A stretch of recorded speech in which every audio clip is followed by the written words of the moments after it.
تاسو د کس دا ویډیو ګورئ دا الله جل شانه څرنګه پیدا کړی چې موږ شکر وباسو ځان ته په شیشه کې وګورو چې الحمدلله الله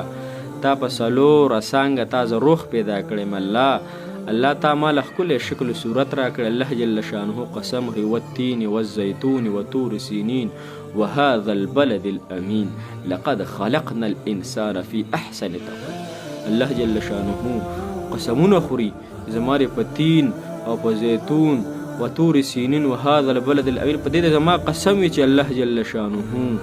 انسان په تحقیق سره انسان الله جل شانه ډېر ښکلی پیدا کړی دی خو هر انسان دی هر رنګ دی نو کم از کم منګه چېرته 2 رکعاته نفل شکرانه مونځ کړی چې الله جل شانه تا څونه ښکلی پیدا کړی یا الله زه تا څونه په ښکلي صورت او شکل صورت پیدا کړی یم او الله جل شانه زموږ دپاره بیا څونه ښکلي نعمتونه نور تیار کړي دي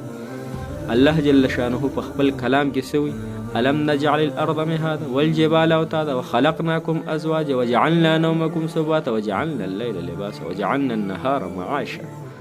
چې ما ستاسو دپاره غټ غرونه پیدا کړي ما ستاسو دپاره شپه راحت پیدا کړی ورځ مې ستاسو دپاره د معاش ذریعه پیدا کړی ای انسانه ته ولې ناشکره کېږي ای انسانه ته ولې عقل نه لرې ته شعور ولې نه لرې زما په ځمکه کې وګرځه سیرو فی الارض زما په ځمکه کې وګرځه سیر وکړه او ځان مشغول که زما نهې نشانې وګوره چې ما څنګه څیزونه پیدا کړي انسان په خپل زړه باندې سوچ وکړي په خپلو دماغو باندې سوچ وکړي زړه په یو منټ کې 80-90 دفعه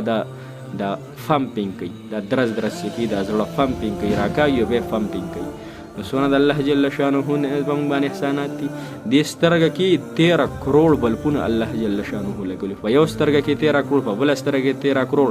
دا د الله جل شانه څونه غټه مهرباني ده په دې غوږونو کې 3000 خانې الله جل شانه پیدا کړي د یو انسان اواز به یو شان ښکاري د بل انسان بل شان د مور اواز پیژنو د پلار اواز پیژنو د ښځې اواز پیژنو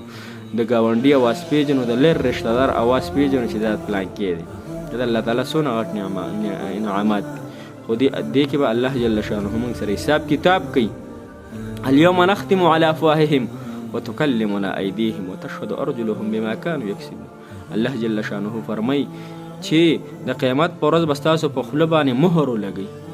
او ستاسو لاسونه به خبرې کوي ستاسو خویه په تاسو باندې ګواهي ورکوي چې دې انسان همدا دا ګناه کړی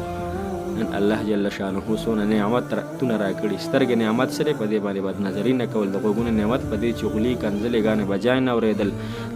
د ژبې نعمت د چا پردي غیبت نه کول په دې باندې غلط خبرې نه کول په دې باندې د چا غیبت نه کول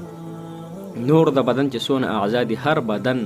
اعضا د ګناهونو نه بچ الله جل شانه دې منګه لدا عمل کولو توفیق نصیب کړي الله جل شانه دې منګه صحیح عمل نصیب کړي په ژوندۍ باندې جزاک الله